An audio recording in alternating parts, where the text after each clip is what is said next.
Hi everyone, I'm the Plant Propagator and welcome to my channel. Today it's the start of a very busy week here in Southwest Florida. I've got my local Orchid Society show and sale is coming up a little later on this week. I've got to be there early for it since I'm so involved. Orchids are just all going nuts, going crazy.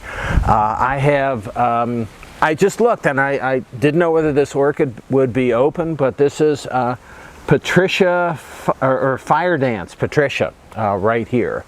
And didn't know whether it would be open in time for the show, but I had my first two blooms open on this, so yay. There's a lot of stuff going on. I got a first bloom on a fowl behind me here. I've got first bloom. If this opens for the show, I'm going to be just so happy. So this is a big yellow Cattleya that you can't see, that's off screen and hidden. But if this is going to be open, I'll be so happy. I got so many plants that are close. I've some that opened. The timing on this is good, but it's not a big plant. I've seen way bigger plants of this. But anyway, I'm just happy to be here. And I'm happy that the orchids are all doing just so well, or for right now they are. What I wanted to do today is share with you a little bit of a haul from Palmer Orchids. And when I say a little bit of a haul, that means a small haul. So I only brought back 4 plants because my growing space is so tight, so overcrowded, which is it's undesirable. You don't want the plants just, you know, sitting on top of each other. It's not bad now, but when summertime comes around, when it gets hot and when you get, you know, the rains every day, the diseases just spread like crazy, and I don't want that. And the other thing is I have to keep track of the orchids that I do have. And when I get so many plants, and I'm getting to that point where I don't either remember what I have or I can't keep track of the individual plants, that's not a place that I want to be. So I'm kind of slowly expanding my collection in combination with giving some plants away and letting go of some other things. I think it's all good. I did pot up 8 more of my seedlings into 4-inch pots today, and those are way behind me on the fence. So I'm kind of expanding more than just buying orchids from other people. I'm expanding with my own. So it's starting to get a little crowded, so I need to be really careful about new plants. But let's get to the 4 that I got home from Palmer's. So I got these plants home, and I have to actually, I think 3 of them are ready to go and don't need to be repotted. This one right here this is just growing out of the pot, and it does need to be repotted. But before I do that, so these plants, they were in part recommendations from Ashley and Tristan, and they gave these to me, and they said, look at the tag and they say, well, this was just repotted a long time ago, it doesn't need to be repotted now, or you shouldn't repot it. And so it's with orchids, you got to be careful. You know, the roots are the most delicate part of the orchids, and you have to be careful when you repot. You don't want to disturb the roots too often. A lot of times what people do is they just take a pot where the orchid's growing out of the pot and they just shove it in a bigger pot, and that really, I think, is the best way to do it. It's not what I like to do, but it's what a lot of people do, is just put one pot that's overgrown, especially if you have roots growing outside of it, and they just put it in a bigger pot, and it's fine like that. And again, that's what a lot of people do. I've been to a repotting where they just kind of they repot the whole plant, and you start pulling off layers and layers of pots when you actually try to divide up a plant. Again, most people, what they do is they just want to put it in a bigger pot, bigger pot, bigger pot. So anyway, I have 3 of these plants that don't need to be repotted, and again, you know, I was looking at this and I was wondering, how did they know that these plants were just repotted. And what happens when you go to Palmer, first of all, they know their plants really well. Second thing is, it says on the label, if you know how to read the label, and they do because they make the labels, there's all kinds of dates and information on the pot, and this one says 2/6/25. So this was repotted. This plant was repotted not that long ago.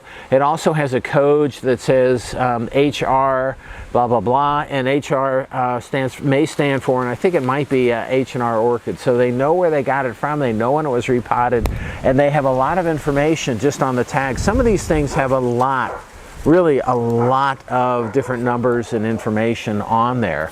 And so they know what it means. You can kind of figure out what these things mean as you're working with these orchids. So it's nice to know that. And again, they know a lot about the orchids. And what happened is for most of these, they picked them out with me and for me. So they pick out the nicest plants in the ones that they have remaining. The other thing that I do want to point out is that on these plants, there are, they use their own, some of these are from their own breeding lines, and they tell me that this is an award quality plant that was used to make the hybrid. I asked them, why, are they AOS judges? And they looked at me and said, no, we don't have the time. So it takes a lot of time and commitment to become an American Orchid Society judge. And they would all be great judges. They know the flowers really better than anyone else, but they don't have the time to do this. But they can tell what is award quality. So even though they don't go and participate they don't even participate in the shows. They're not vendors at too many different shows, because the commitment of time on that compared to what they're doing in the store is just, it's too much for them. They work so much at the store, at their main shop, is that they don't go to shows. They aren't vendors. The shows is where the AOS judging occurs, and they don't participate in that because they really don't have the time. But the quality of the plants that they have there, and the quality of the flowers on the plants and what they pick from, really, in order to make their hybrids, is really amazing. They just know what they're doing. All right. After that, I think that's all I wanted to share with you about the overall process and the staff at Palmer Orchids. So I want to show you the plants that I brought home. This one, this is Encyclia altissima right here, and this is from this wasn't from Palmer Orchids. It doesn't have a Palmer Orchid tag. It has a handwritten tag, and this is, even though they do carry Encyclia altissima, this is from Tristan's private collection. And he gifted this to me, which I'm just so happy about. The reason he gifted it to me is because I provided the flasks to both Tristan and Palmer Orchids. So again, you can get this specific plant, this Encyclia altissima species, you can get this at Palmer Orchids, but this is from Tristan's own collection, again, because I provided the flask to him that this came from, because he provided the seed to this plant, and I was able to generate some really nice plants. He gave this to me and he says, this is a really nice big one. So this is one of those, it's like, uh-oh, this is one of those species of Encyclia that's hard to grow. I have Tampensis, Encyclia tampensis, all over the place. Right here is an Encyclia tampensis that was probably deflasked. Nah, I think it was a little earlier. But this thing, the pot is disappearing because the roots are growing outside of the pot. I've got a Encyclia tampensis behind me that's flowering that I'm excited about. It's off season, but its first flower opened up a couple of days ago. I've got another one right there that's actually got a flower spike. You can't see it right off the screen. But this is a different one, and Tristan took me aside into the stud house and he says, let me show you why I love this plant. And he took me where their house is, and they had a big one, a big one of these that was flowering. And he took it to me first thing in the morning when I got there, and I smelled this really sweet honey fragrance. And he says, it doesn't smell much. Let's come back in the afternoon. So we walked around for 4 hours looking at things, and he says, he remembered, he says, we got to go back and smell this plant. And we went back and smelled it, and he said, oh, it still doesn't smell that much. But I smelled it, and it was heaven. It was just incredible. He excused himself. He says he was getting over a cold. But the fragrance on the Encyclia altissima was just phenomenal. He called the plant not that nice, not that pretty, because it was in a big pot. There were roots kind of like this growing all over the place, and it had a lot of spikes on it, and the flowers were actually pretty nice, but the fragrance was really exceptional. So that's why he's so excited about Encyclia altissima, and that's why he gifted me this plant. I hope, and he said this was repotted. Does he have the repot date? No, he doesn't have the repot date, but he said, and it doesn't need to be repotted. So I'm going to keep it in this, and this is real sensitive to repotting. So I am just going to keep it in this pot, probably put it right here, even though he said the altissimas need a little bit of higher light, but I'm going to put it right here. This gets good light. It's right on the edge of things, and so thanks, Tristan, for the Encyclia altissima. And even though it wasn't from Palmer itself, it was from Tristan, who's at Palmer, so we're going to call it in the same haul. Okay, the next plant that I want to show you is right here. So this is, and I highlighted this when I was visiting Palmer. So this is Cattleya maxima, and this is from a cultivar called Gorgeous that did get an AOS award. And it was selfed. Now the selfed plants, or the protocorms, or the seedlings from the plant, were treated with oryzalin, which is potentially going to double the chromosome number and make a tetraploid. I'm not really sure I want to mix too many they're already here, too many tetraploids in my collection. I'm curious, and everyone wants a tetraploid, so just, put me part of that group. And he said what you look for on the tetraploids, I kind of know this, is a little bit of a thicker leaf, and you also have a little bit of a deeper green color in the midvein. This is a nice, rapidly growing plant, seems to be. It was repotted a short time ago. I'm going to keep it in this pot and just see how it does. It's a species, so the flowers are, I really like this maxima. The flowers aren't huge. Well, most species flowers aren't, but it has some I really like the lip. So there's a little bit of a, it's a really interesting lip. It's protruded from the plant a little bit. You've got some really nice coloration in it, and then a little slice of, I think, white or lighter color in the middle of the lip from this plant. The petals and sepals aren't really that special, not really that different, but I really like the color, the patterning, and the shape of the lip. So I'm curious to see how long it takes for me to get this, this plant to bloom. I don't know when it was. It's got a 1/22/22, so it may have been a seedling 3 years ago, which may mean that it's close to bloom. So we'll see how it does in my collection. Okay, moving on. So I'm going to move on to these two.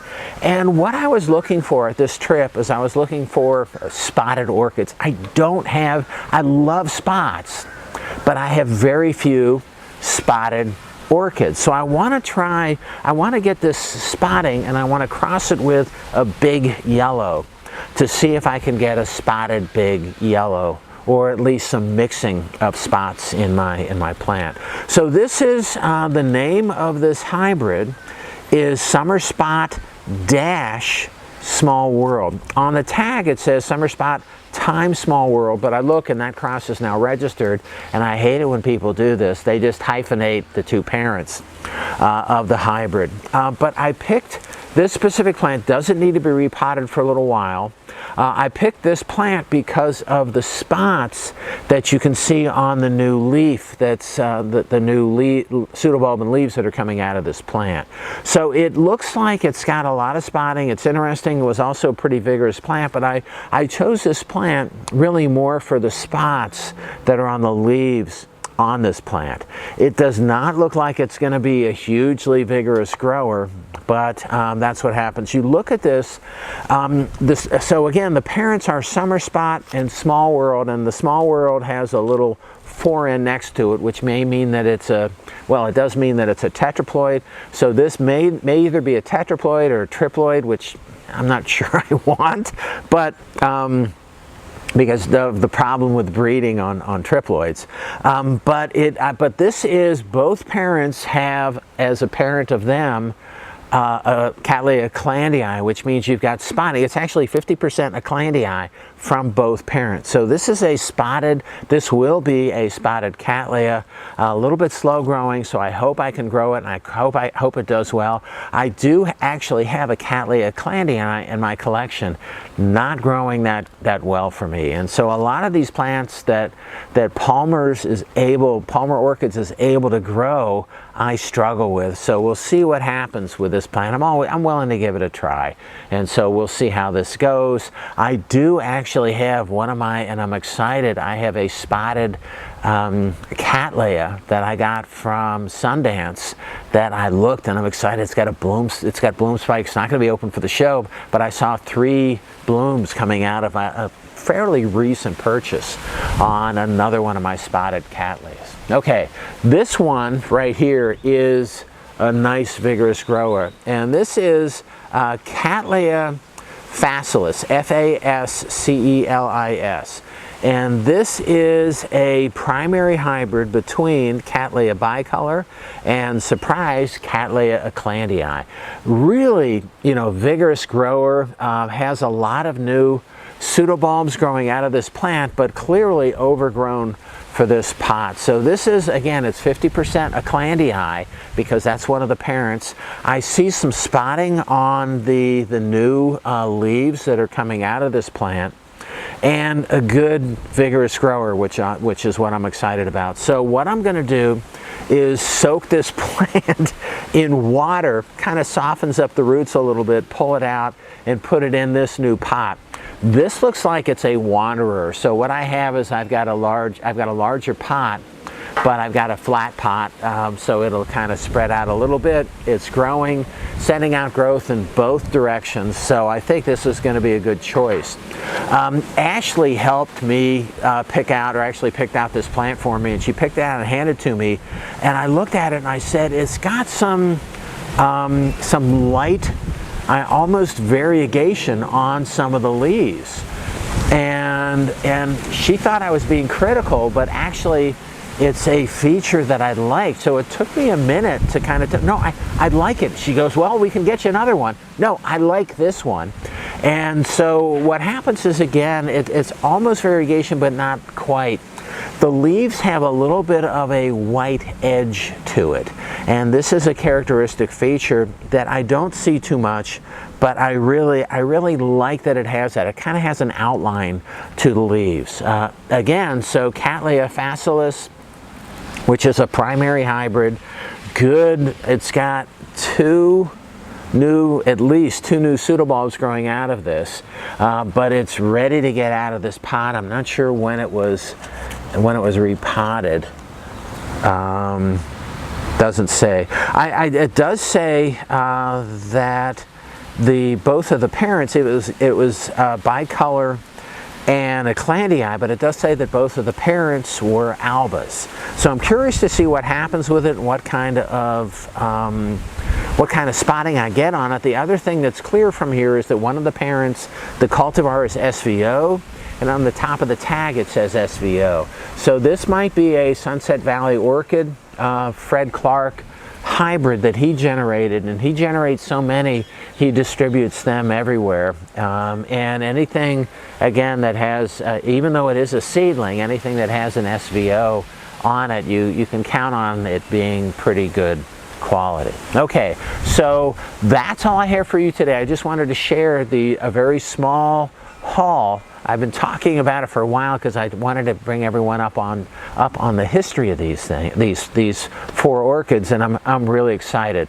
Today is orchid fertilizing day, so got to get to that. again, beautiful day here in Southwest Florida, filled with with orchids and orchid work. All right, that's all I have for you today. I hope you enjoyed my video. If you did and you want to keep on seeing them, it would help me out if you can click on like, share, and subscribe to my channel if you're not already a subscriber. All right, once again, I hope you enjoyed my video, and happy propagating.